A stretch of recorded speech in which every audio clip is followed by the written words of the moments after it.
చేనేతల పరిస్థితి నిజంగా గత 5 సంవత్సరాలుగా చాలా దారుణమైన పరిస్థితి. కొన్ని చోట్ల ఆత్మహత్యలు కూడా చేసుకున్నారు అధ్యక్ష. గతంలో రాష్ట్రం విడిపోయి అప్పుల్లో ఉన్న మన ఆనాటి ముఖ్యమంత్రి చంద్రబాబు నాయుడు గారికి రైతన్నలకు నేతన్నలకు స్వర్ణయుగంలా జరిగింది అధ్యక్ష. అప్పుడు అనేక సంక్షేమ పథకాలు కూడా మనం 14-19లో ఇచ్చాము అధ్యక్ష.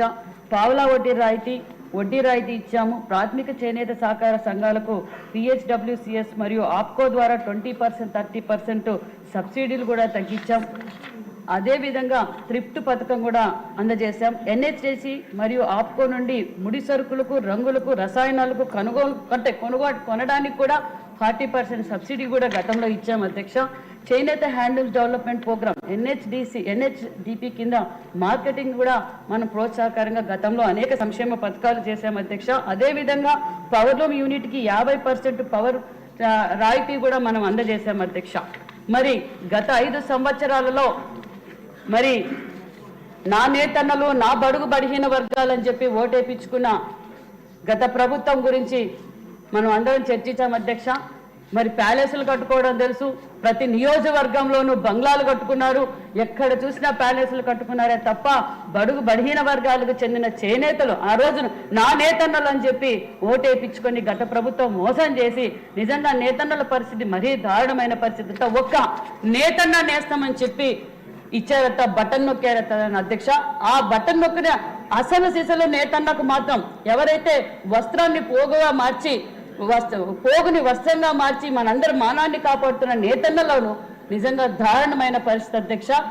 86,000 మందికి నేను నేతన్న నేస్తామని చెప్పించారు. అందులో వైసీపీ కార్యకర్తలు ఉన్నారే తప్ప మగ్గం అంటే తెలియని వారికి, అంటే అక్కడ కూడా నేతలను మోసం చేసిన గత ప్రభుత్వం అధ్యక్ష. మరి మనం అధికారంలోకి వచ్చాక గత 5 సంవత్సరాలుగా నేతన్నలు పడుతున్న కష్టాలు మన యుగళం అధినేత నారా లోకేష్ గారు దగ్గరుండి, ఎందుకంటే మంగళగిరిలో ఎక్కువగా నేతన్నలు ఉన్నారు అధ్యక్ష. ఆ నేతన్నలు పడుతున్న కష్టాలు తెలుసుకొని ప్రతిపక్షంలో ఉన్నా కూడా అక్కడ ఒక యూనిట్ పెట్టి 365 రోజులు పనులు కల్పించాలి అనే ఉద్దేశంతో గొప్ప సంకల్పంతో నేతన్నకు నేస్తంగా ఒక మోడల్గా కూడా తయారు చేశారు అధ్యక్ష. అదే ఇప్పుడు నిజంగా మన ప్రభుత్వం వచ్చిన తర్వాత ఇప్పుడు గౌరవనీయులు మాధవి గారు, మరి జయనాగేశ్వర రెడ్డి గారు, మరి మేడం గారు అడిగినట్లు విధంగా మనము అధికారంలోకి వచ్చాక కూడా ఏదైతే మనం ఎన్నికల మేనిఫెస్టోలో చెప్పామో అవన్నీ అమలుపరచడానికి కూడా తయారు చేస్తున్నాం అధ్యక్ష. 24 నుండి ఇప్పుడు నేతన్న కార్మికులు వృద్ధాప్య పెన్షన్ 4,000 రూపాయలు 50 సంవత్సరాలకే మనం అందజేస్తున్నాం అధ్యక్ష. అదేవిధంగా నేషనల్ ఇన్స్టిట్యూట్ అంటే NISFT నేషనల్ ఫ్యాషన్ డిజైన్ గురించి కూడా దగ్గరలో మనము డిస్కషన్ కూడా జరిగి అవి కూడా అమలు పరుస్తున్నామని కూడా తెలియజేస్తున్నాం అధ్యక్ష. థ్రిఫ్ట్ ఫండ్ పథకం కూడా అమలు పరుస్తున్నాం. అదేవిధంగా పవర్లూమ్ యూనిట్కి 50% రాయితీ కూడా మనం ఇస్తున్నాం అధ్యక్ష. గౌరవ ముఖ్యమంత్రి చంద్రబాబు నాయుడు గారు చేనేతలకు ఇచ్చిన హామీల మేరకు ఈ సంవత్సరం నుండి అమలు చేయబోయే నూతన పథకాలు అధ్యక్ష. ఆరోగ్య బీమా పథకం అధ్యక్ష. గతంలో మనం ఇచ్చాం అధ్యక్ష, 14-19లో మనం ఇచ్చాం. మరి ఇప్పుడు ఆరోగ్య బీమా పథకం కూడా అమలు పరుస్తున్నాం అధ్యక్ష. అదేవిధంగా 5% GST రీఎంబర్స్మెంట్ కూడా మనం చేయబోతున్నామనే విషయాన్ని కూడా మీకు తెలియజేస్తున్నాం అధ్యక్ష. చేనేత కార్మికులకు 200 యూనిట్లు, మరమగ్గాలకు 500 యూనిట్లు ఉచితంగా కరెంటు కూడా ఇవ్వబోతున్నామన్న విషయాన్ని కూడా మీకు తెలియజేస్తున్నాం అధ్యక్ష. అదేవిధంగా 24-25 సంవత్సరంలో మనము అధికారంలో అంటే NDA ప్రభుత్వం అధికారంలోకి వచ్చినాక చేనేతలు తయారు చేసిన వస్త్రాల్ని మార్కెటింగ్ సదుపాయం కల్పించాలన్న ఉద్దేశంతో వచ్చిన మొదటి నెలల నుంచే మనం ఎగ్జిబిషన్స్ కూడా ఏర్పాటు చేశాం. ఎగ్జిబిషన్స్ కూడా విపరీతమైన స్పందన కూడా వచ్చింది అధ్యక్ష. అదేవిధంగా హ్యాండ్లూమ్స్ డే రోజు ముఖ్యంగా మాన్యశ్రీ ముఖ్యమంత్రి చంద్రబాబు నాయుడు గారే వచ్చి ఓపెన్ చేయడం చేనేతలకు ఒక ధైర్యం, ఈ NDA ప్రభుత్వంలో చేనేతలకు న్యాయం జరుగుతుందని నిజంగా మేము వెళ్తూ ఉంటే మళ్ళీ మాకు పూర్వ వైభవం తెస్తున్నారని కూడా చేనేతలు చెప్తున్నారు. అదేవిధంగా ఆప్కో ద్వారా కూడా అధ్యక్ష ఈరోజు 5-6 నెలల్లోనే ఆప్కో సేల్స్ జనరల్ సేల్స్ వచ్చి 28% పెరిగింది అధ్యక్ష. లివరీస్ సేల్స్ 59% పెరిగింది అధ్యక్ష. ఎందుకంటే గతంలో 14-19లో 1112 కోట్లు సేల్స్ జరిగింది అధ్యక్ష, టర్న్ ఓవర్ జరిగింది. మరి 19-24లో 445 కోట్లు. అంటే ఇప్పుడు మనం అధికారంలోకి రాగానే 59.9% సేల్స్ కూడా మనం పెంచామనే విషయం కూడా తెలియజేస్తున్నాం అధ్యక్ష. అదేవిధంగా ఆప్కోలో కూడా ఈరోజు చేనేతలకు శిక్షణ తరగతులు కూడా ఇస్తున్నాం అధ్యక్ష. అదేవిధంగా కొత్త డిజైన్స్ లేటెస్ట్ ట్రెండ్ ప్రకారం వాళ్లకు ట్రైనింగ్ ఇచ్చి ఈరోజు అధునాతిక వస్త్రాధరణ ఏ విధంగా చేనేతలు తయారు చేసిన వస్తువులు ఏ విధంగా మార్కెటింగ్ చేయాలి, ట్రెండ్ తగ్గట్టుగా కూడా వాళ్ళకి డిజైన్ లేటెస్ట్ డిజైన్స్ కూడా ట్రైనింగ్ ఇస్తే నేతన్నలకు సహాయంగా ఉన్నాం. అదేవిధంగా దగ్గరలో సెల్లర్స్ అండ్ బయర్స్ మీటింగ్ కూడా పెట్టి పెద్ద పెద్ద షాపుల్లో ఇక్కడ ఎప్పుడైతే ఇప్పుడు స్టాక్ ఉందో ఆ స్టాక్ను కూడా సెల్లర్స్ అండ్ బయర్స్ మీటింగ్ పెట్టి కూడా కొనుగోలు చేయబోతున్నాం అనే విషయాన్ని కూడా తెలియజేస్తున్నాం.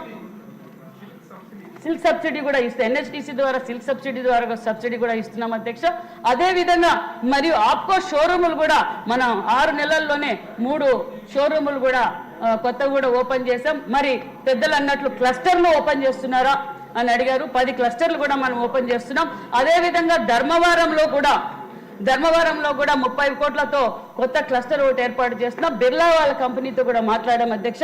బిర్లా కంపెనీ వాళ్ళతో మాట్లాడినప్పుడు వాళ్ళు కూడా 4-5 జిల్లాలలో క్లస్టర్లు పెట్టడానికి కూడా సిద్ధమయ్యారు. అదేవిధంగా మరి మన ఎంపీలకు కూడా మా డిపార్ట్మెంట్ ద్వారా ప్రత్యేకమైన ధన్యవాదాలు కూడా తెలియజేస్తున్నాం అధ్యక్ష. వీవర్శాలకు ఎందుకంటే నారా లోకేష్ బాబు గారు వీవర్శాల పెట్టారు కదా, అది స్ఫూర్తిగా తీసుకొని ఇద్దరు ఎంపీలు కూడా కర్నూలు ఎంపీ గారును మరి విజయనగరం ఎంపీ గారు కూడా కోటి రూపాయల నిధులు కూడా కేటాయించారు అధ్యక్ష. వారికి కూడా ప్రత్యేకమైన ధన్యవాదాలు తెలియజేస్తూ చేనేతలకు అండగా ఉండే ప్రభుత్వం చేనేతలందరూ నమ్మకంగా ఉన్నారన్న విషయాన్ని కూడా తెలియజేస్తూ సెలవు తీసుకున్నారు అధ్యక్ష. ఎక్కడైనా ప్రపంచంలో చేతితో హ్యాండ్ మేడ్కి చాలా విపరీతమైన ప్రైస్ కూడా ఎక్కువ ఉంటుంది. సో అంటే హ్యాండ్ మేడ్కి ఎక్కడైనా కూడా అభివృద్ధి చెందిన దేశాల్లో ప్రైస్ ఎక్కువ పే చేస్తారు. అలాగా ఇది చేనేతకి చేయూత ఇవ్వాలి అని మీరు ఏదన్నా పబ్లిసిటీ ఏదన్నా ప్రోపగాండా కూడా అంటే సామాజిక బాధ్యతగా సమాజంలోని మహిళల బాధ్యతగా చేశాం అధ్యక్ష. అడ్వర్టైజ్మెంట్ ఒక పక్క ప్రతి ఎయిర్పోర్ట్ లోను అదే విధంగా ఢిల్లీలో కూడా ఎగ్జిబిషన్ మొన్న పెట్టాం అధ్యక్ష. మళ్ళీ కూడా విదేశాల్లో కూడా అవకాశం వచ్చిన చోట పెట్టాలని ఆలోచనలో ఉన్నాం. అంటే ఆ పబ్లిసిటీ సామాజిక బాధ్యతను కూడా గుర్తు చేస్తే బాగుంటుంది. ఈ సభ ద్వారా ప్రతి ఒక్కరూ వారానికి ఒక్కరోజైనా చేనేత వస్త్రాలు ధరించవలసింది కూడా కోరుకుంటున్నారు. క్వశ్చన్ నెంబర్ 232 కార్మిక శాఖ మంత్రి వాసంశెట్టి సుభాష్ గారు.